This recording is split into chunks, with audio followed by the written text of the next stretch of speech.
Esta noche les quiero invitar para que miremos algo que el Señor me dio para compartirles con a ustedes en Primero de Reyes, el capítulo 21.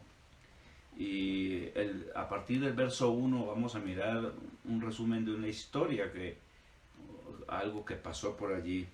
Y quiero que lo leamos. Dice: pasadas estas cosas, aconteció que Nabot de Jezreel tenía allí una viña junto al palacio de Acab, rey de Samaria. Y Acab habló a Nabot diciendo: dame tu viña para un huerto de legumbres, porque está cercana a mi casa, y yo te daré por ella otra viña mejor que esta, o si mejor te pareciere, te pagaré su valor en dinero. Y Nabot respondió a Acab: guárdeme Jehová de que yo te dé a ti la heredad de mis padres.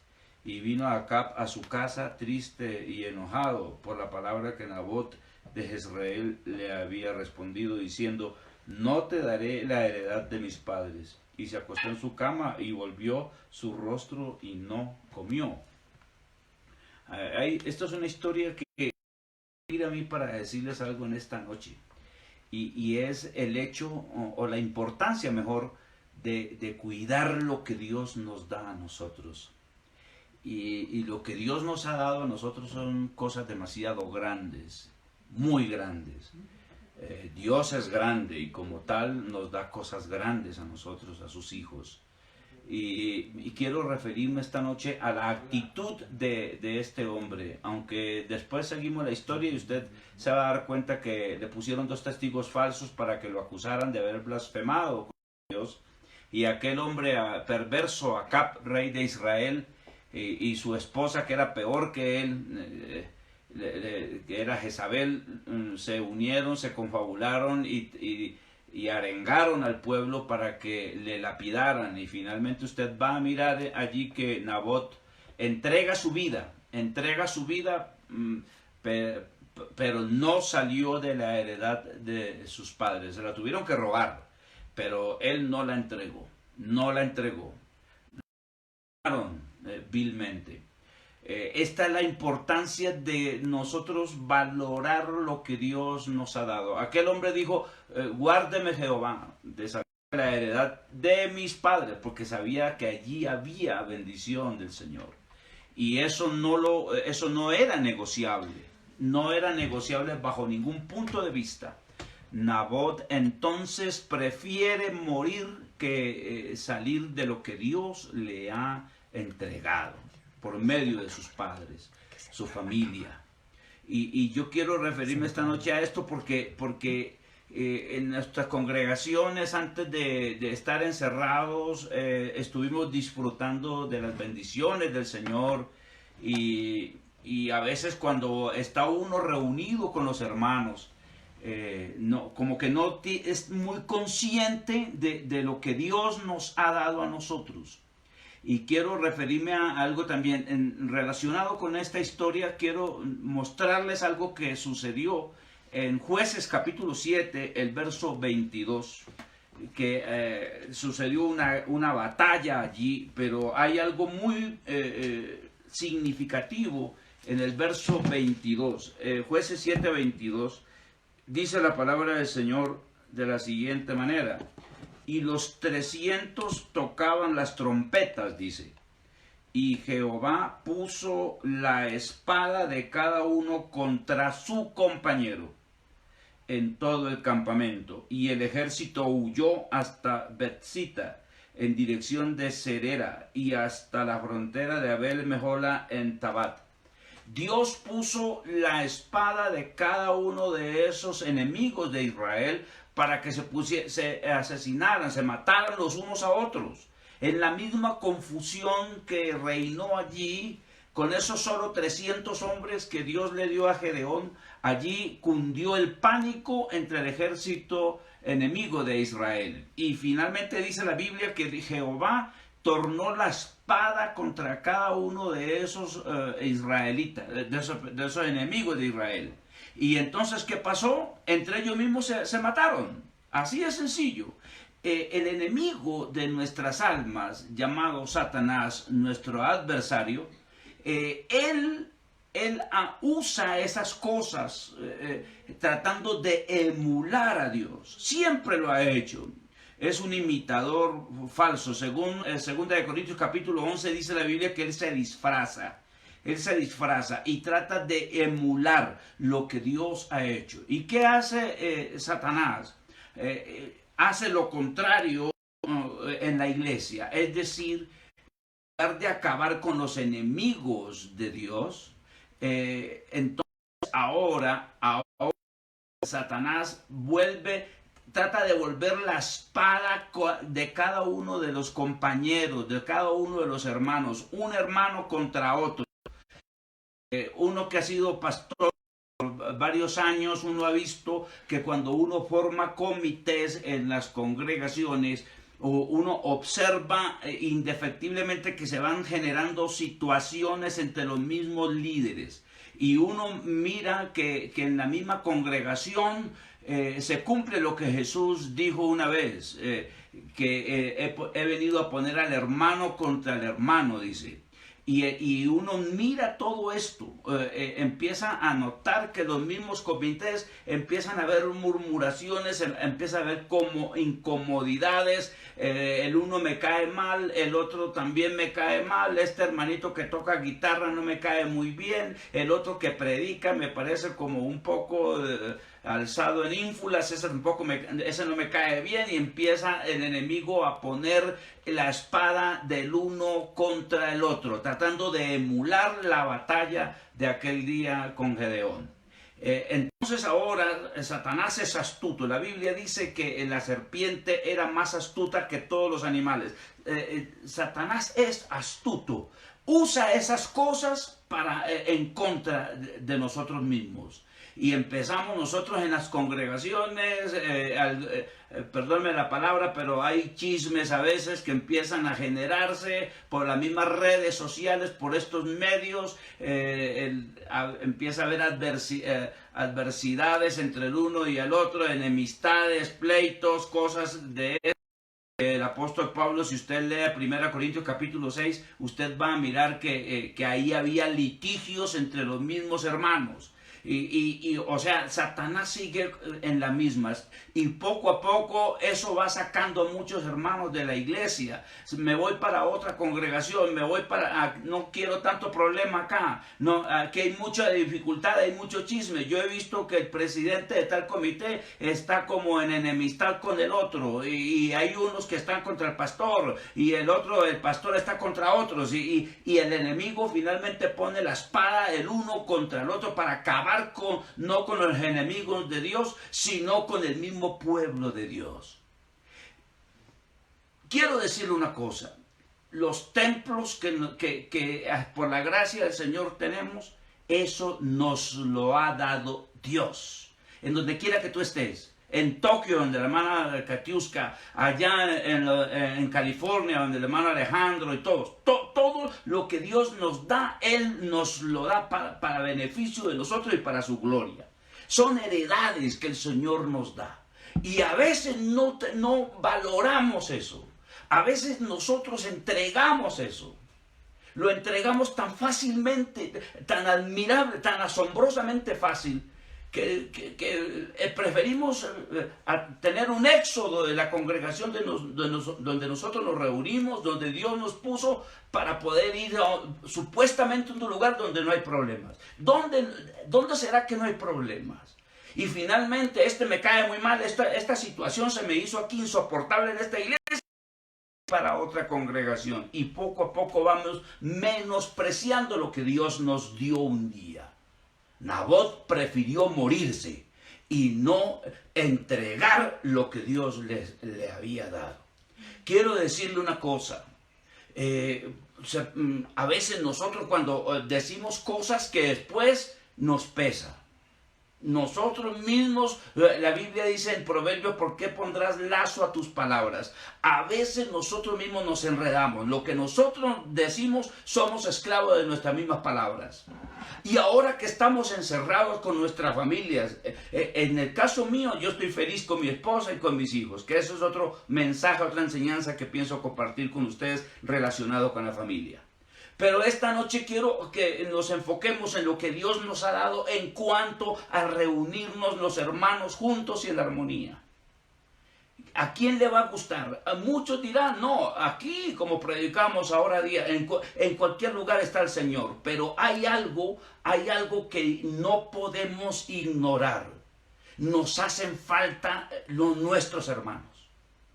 Por muy felices que estemos con nuestra esposa, con nuestros hijos en nuestra casa, nos hace falta la comunión con nuestros hermanos.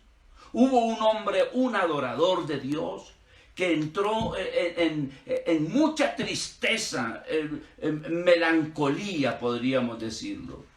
En el Salmo 40, ese hombre escribió esas palabras. Era Meselemías, uno de los hombres que oficiaban en el templo.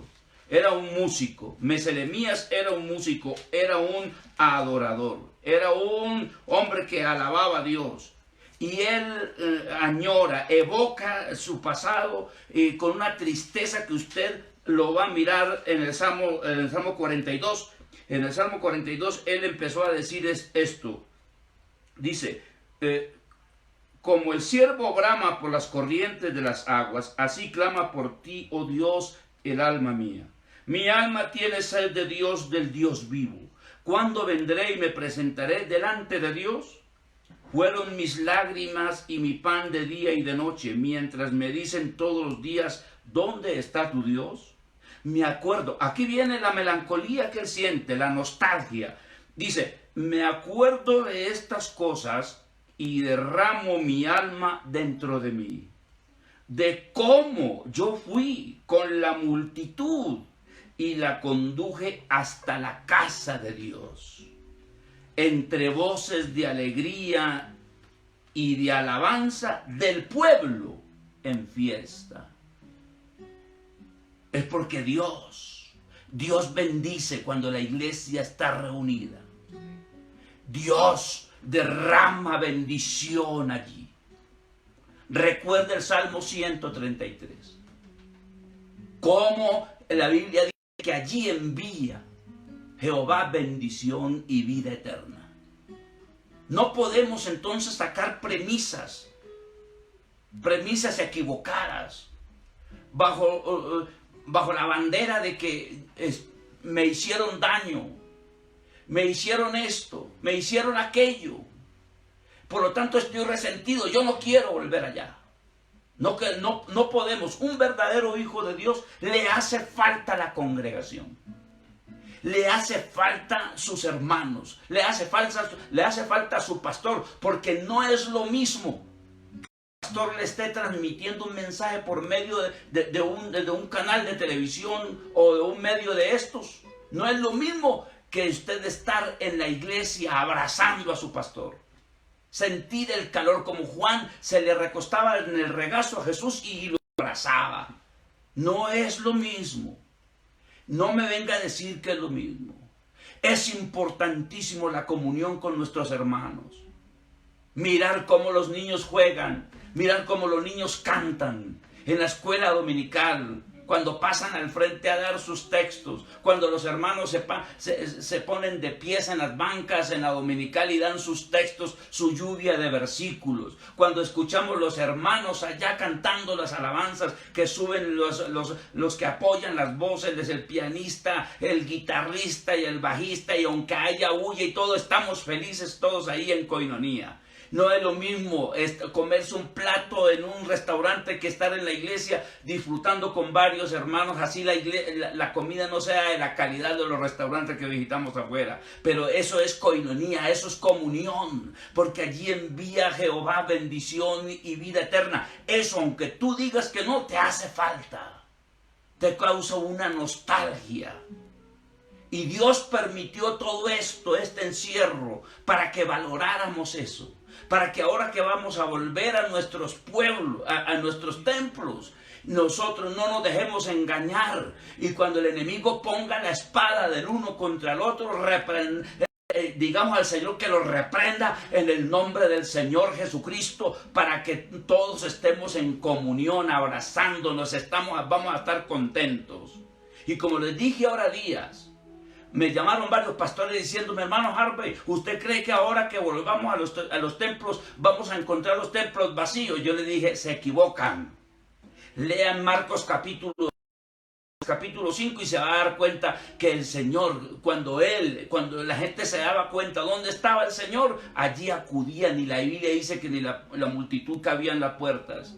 Porque hay sed de la palabra. Usted se va a dar cuenta que ahora que volvamos a los templos, en poco tiempo ya, la gente se va a volcar a nuestros templos, y esto va a ser de bendición. Y ahora los hermanos van a valorar la heredad que Dios nos dio, y vamos a valorarnos los unos a los otros. No sé usted qué piense, pero la Biblia es contundente. Si usted lee el Salmo 27, el verso 4, usted se va a dar cuenta de algo allí. Que no solamente una iglesia de que se reúna, no, aquí donde 2 o 3 estén congregados, allí están en mi nombre. Claro que eso es cierto. Claro que donde así estemos debajo de un árbol, allí el Señor va a estar con nosotros. No importa, en medio del mar, allí está el Señor con nosotros. Eso es indiscutible. Y como predicamos ahora días, el Salmo 139, donde estemos, ahí está el Señor, porque Él es omnipresente. Pero el templo, reunirnos nuestros hermanos, eso es importante. No podemos olvidarnos de esto. Salmo 27, 4. Una cosa he demandado a Jehová, esta buscaré, que esté yo en la casa de Jehová todos los días de mi vida, para contemplar la hermosura de Jehová. Y dice, pero dice algo más: y para inquirir en su templo. Ahora no me venga a decir que el templo, hermano, es que el templo del Espíritu Santo somos nosotros. Aquí se está refiriéndose al templo físico, porque nosotros somos templo de Dios, pero también Dios nos ha dado heredades, templos para reunirnos, y eso nos hace falta a nosotros todos. La coinonía, la unión con nuestros hermanos. El Salmo 84, que quiero recordarles el Salmo 84, también el salmista habla sobre la importancia de esto y pone una escogencia a consideración. El salmista escogió algo. El Salmo 84 dice la palabra del Señor así. Salmo 84 dice: porque mejor es un día en tus atrios que 1000 fuera de ellos. Escogería antes estar a la puerta de la casa de mi Dios, habitar en las moradas de maldad. Hay una... ¿El Señor está en nuestras casas ahora en este encierro? Por supuesto que está. Nosotros no dependemos de un templo para adorar a Dios. Eso está muy claro. El templo del Señor somos nosotros. Eso está muy claro. Pero el templo físico donde Dios nos dio esas heredades para reunirnos todos en coinonía, en comunión, también nos lo dio el Señor. Eso es heredad de Dios. Hay que valorar entonces todo esto. Hay que valorarlo, abrazarlo. Ahora que volvamos a nuestros templos, valoremos lo que Dios nos dio. Volveremos a ver los comités reunidos para trabajar como hormiguitas para el Señor. Volveremos a ver las hermanas haciendo el alimento para los hermanos, almorzar en las dominicales. Volveremos a ver los niños jugando, y aunque sea haciendo bulla, pero ellos cantando y alabando a Dios. Volveremos a ver los hermanos con los especiales, unos con pianos, otros con guitarras, otros con flautas o maracas, como sea, pero los volveremos a ver allí en las plataformas adorando a Dios. Esto es hermoso, esto es lo que Dios nos ha dado, hay que valorarlo, hay que abrazarlo y no dejarnos engañar por el enemigo. No volvamos a hacer eso. Ahora que volvamos, respetemos al hermano, valorémoslo, en lugar de hacerle guerra, a ponerle su zancadilla al que está sirviendo, porque no me cae mal, porque me cae mal ese hermano como habla, como canta, como predica. En lugar de hacer eso, valorémoslo ahora. Valorémoslo ahora y miremos lo que está pasando. Dios permitió esta transición que estamos pasando para que nosotros tengamos en cuenta que esas cosas son bendición para nosotros y ahora las vamos a valorar mucho más. Dios me los bendiga y me los guarde. Amén.